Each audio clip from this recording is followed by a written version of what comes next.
Welcome to the HIT Podcast, H.I.T, Human Resources, Insurance, and Technology. I'm your host, Toby Kennedy. As we do every week, we are dropping into your feed with what I hope are bite-sized, digestible, well-curated conversations going on in the space.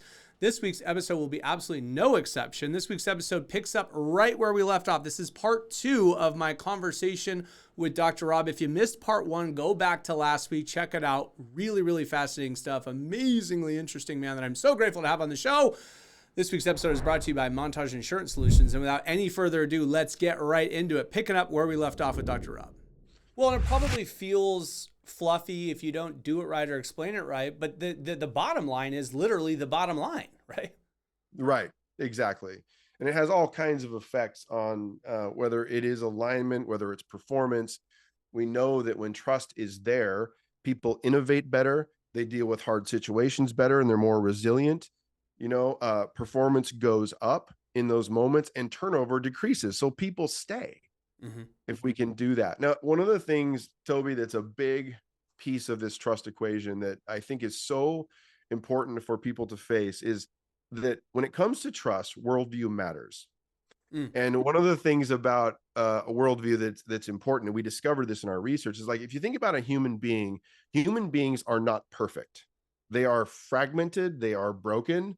They have fractures within them that show up in fractures between them. I mean, you and I would violently agree on this, right? Yeah. And so when it comes to trust, so often the way that people talk about trust is if it's ubiquitous, meaning if it's somewhere, it's everywhere. And it's just not true. So what we did is we actually, when we have organizations that score high on team trust and organizational trust, we call that a stronghold of trust. And we wanted to understand in stronghold, so these are high trust organizations, what percentage of individuals, their individual lived experience is in what we call the jungle, like the worst case scenario. Are you with me? So the organization is in the stronghold. What percentage of individuals are in the jungle? And it was crazy. It's like 41%, meaning that even in the best organization, there are daily fractures of trust in the lived experience of individuals. So it means that we aren't trying to achieve perfection. We're trying to maintain a higher level because human beings are like that, right? That there's always going to be challenges. There's things I'm going to let you down. And so there's work that always, it's a maintenance process and not a one and done process. Yeah, I will sometimes joke that business feels like ice skating uphill, where it's like, don't let anyone tell you can't do it, but you don't just pump your legs a couple times and stay there. You will slide backwards. You got to keep rocking at it. That is a great way to think about it. Yeah, absolutely. So you just mentioned something that came out of the research and the data, and maybe I'm putting words in your mouth by calling it surprising, but it seems like you're like, hey, wow, we discovered this thing. Maybe it's the right way to put it. But I am looking for you to go further than maybe things you discovered. Is there anything that has surprised you? Because you guys do, you have hard data on lots and lots and lots and lots and lots and lots of companies for years and years and years and years. And I'm just curious if, looking at this stuff, you went, what's interesting? This pops out at me, or this might interest folks. Yeah. So I'll give you two things. One in the data and one in my experience of it.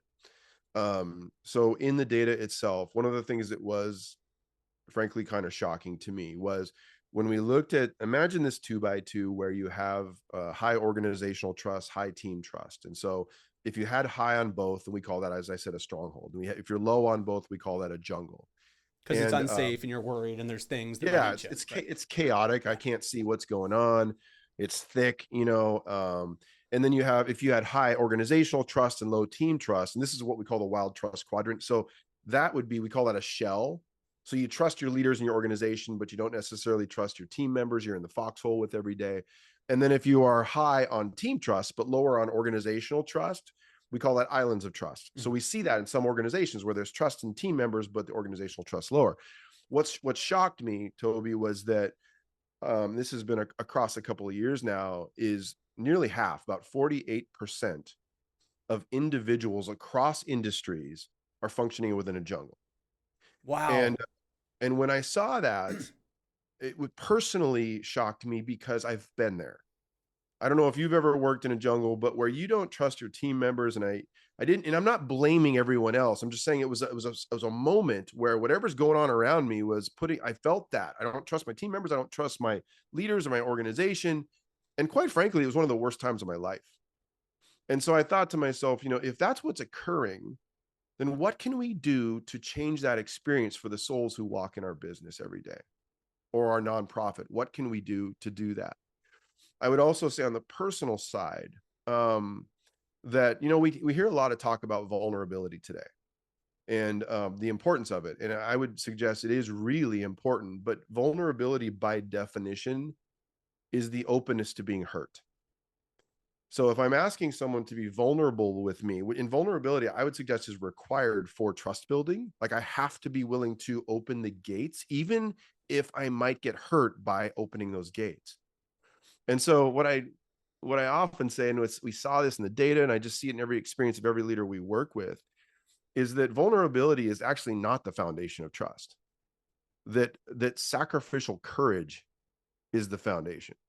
Because of the amount of courage it takes to actually open those gates and say, like, I need to express something that I have not fully baked, you know what I mean, about myself. And we know that that's powerful because it opens the door for everyone else to do the same. And when we actually see each other, and we are more transparent, like we take that window that's dirty, right? And we wipe that window, and now you can see me. Trust grows, but it is dangerous. And there are times when people might hurt us with that. So you walk toward that tension has been one of the biggest fundamental lessons for me. So we're talking a little bit about team trust. And as you put it, the guys in your foxhole or the guys on your team, and how that is one almost unique part of this overall equation, because another part is organizational trust, right? Like, as you said, hey, the folks that, are in my floor section or whatever versus this whole company. And then even as you mentioned, a little bit of like self, right? Like how am I showing up? How am I as an individual? So there's these kind of multiple layers.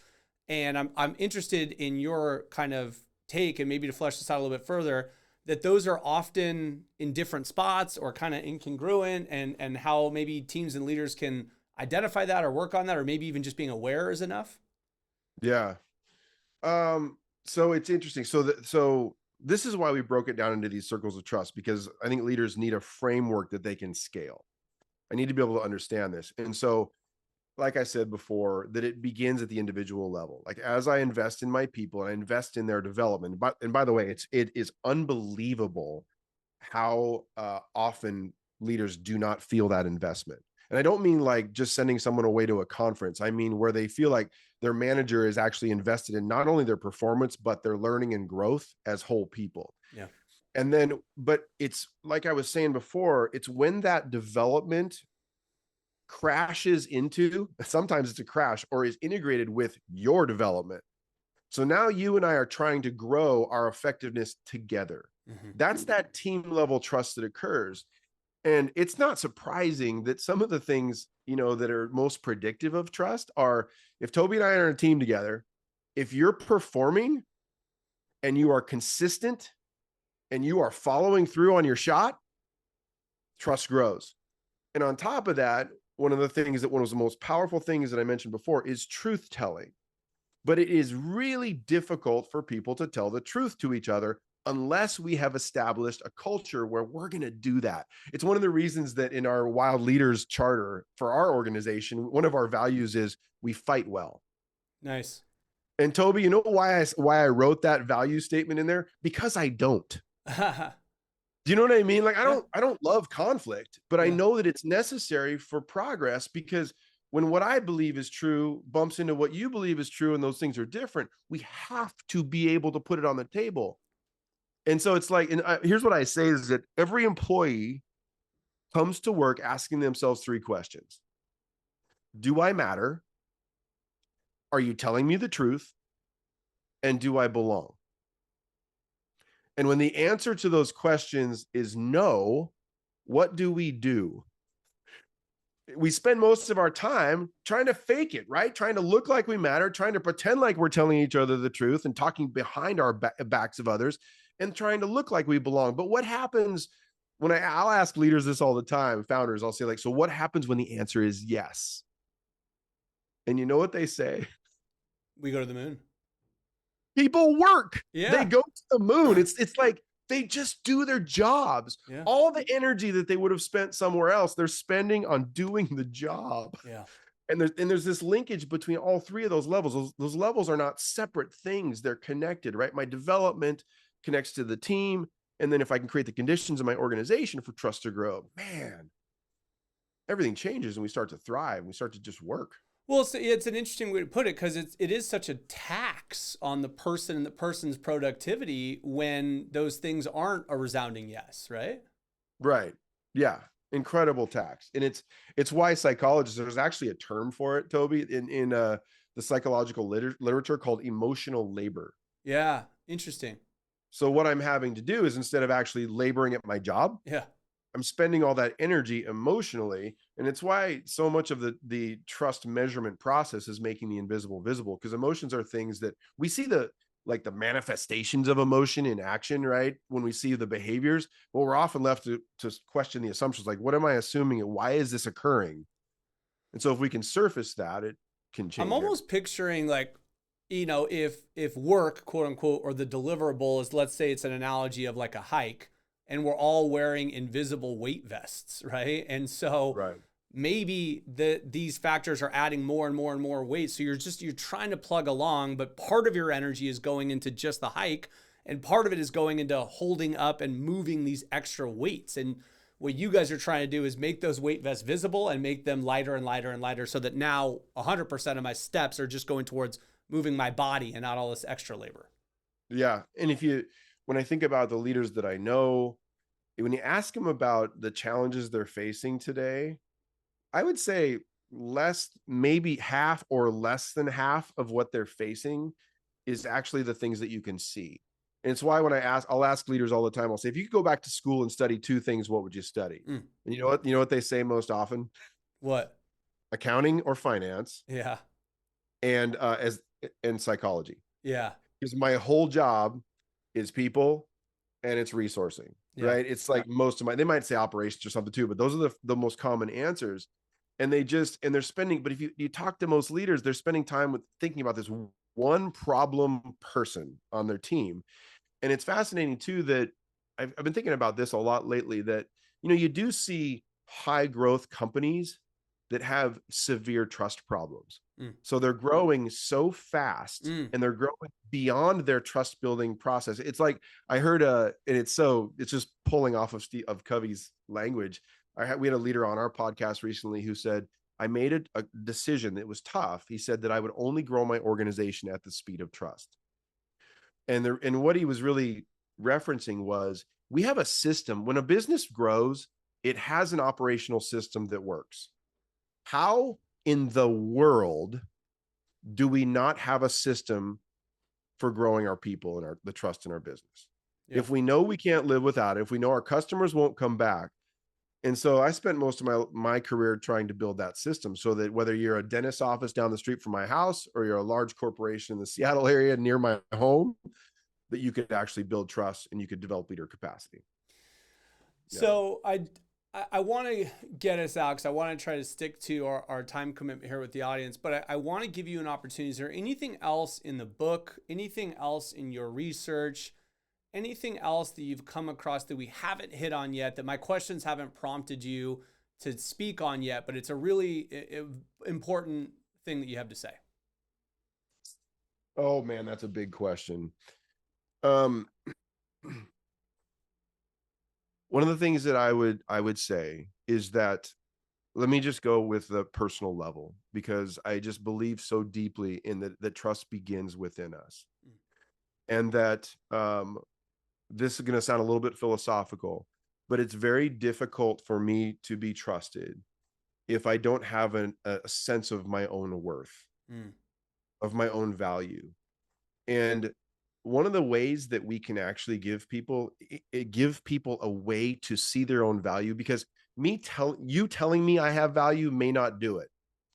But if I invite you to come and see where you already do, And it doesn't mean I tell you that you do everything perfectly. It's like when a person begins to understand their competency, their skill set, what it is they're good at, and also what they're not, Mm-hmm.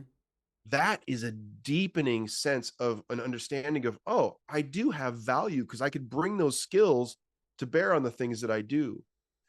And so I guess one of the things that I would say is that so much of the trust building process begins with that investment. And it's why the middle part of my book, part 2, is the largest portion, because there are some common pathways that we already know. There are muscle groups that we all have to be working, but the way that those muscle groups look is different for each of us, just like when we go to the gym. Mm-hmm. And so when you begin to make an investment in a regular cadence of conversations that invite a person to come and see their own value, their own purpose, their own need for support, the experiences that they would love to have next, when you start to bring that alongside their performance on the job, that's where that trust process begins. And my hope is that every leader who might be listening would say, like, oh, I think I could work. Where do I start? And quite frankly, I gave away the store in the book. So it's there's a lot there to unpack. But that's what came to mind, Toby. Well, it's probably why it's selling so well. But am I right to tie a couple of these thoughts together, where when you talk about helping someone see their value, meaning what they do well, also what they don't do well, but the idea for me is to people, it's like, guys, it's okay. I'm not going to ask a fish to climb a tree. It's okay the Right. things you cannot do, and it's great the things you do. And I want to tie that back to where you said earlier, like clarity in job description and the way we organize our company, so that now I'm asking people, hey, buddy, I know there's things that you can't do. Don't let that overshadow in your mind. That's all I focus on, and that's why I don't have value. Because here's the things you can do, and here's a clear job description that plays to that. Yeah. And what happens if that's not what is authentically being communicated? What happens instead is we fake it. Do you know what I mean? We not actually look for that clear alignment. We actually fake it. We try to pretend like we have what it takes, when in fact we all are working on, defining what it takes. It's like I always say, Toby, I've said this, and my wife heard me say it publicly recently. If you ask my wife if she trusts me, I hope that in a big T way, she would say yes. Uh-huh. Yeah. But what she would actually say, and what she said to me recently, is, with what? Yeah, right? You know what I mean? So Yeah. that process of discovering who we are, what it is we are good at, Yeah. and we can't all be good at everything. Right. And when the conversation is not whole and real, we'll fake it. Yeah.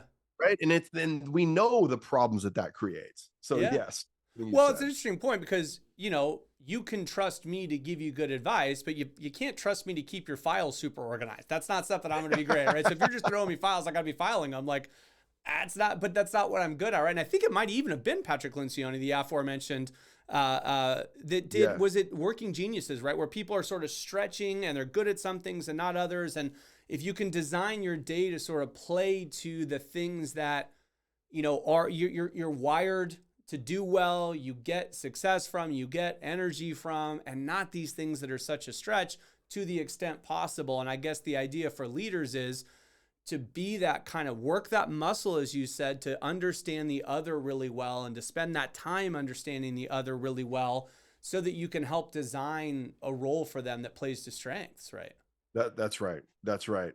And it is that if there is a message in the book, it's that open and honest conversation around the whole picture of who I am, because I will let you down at some point. If I don't understand those pathways where I can do those things I do well, but also sometimes, and Pat and I, when we got to know each other, also, we said that we violently agree on this, is that, we're going to have to do things that are not necessarily in those lanes.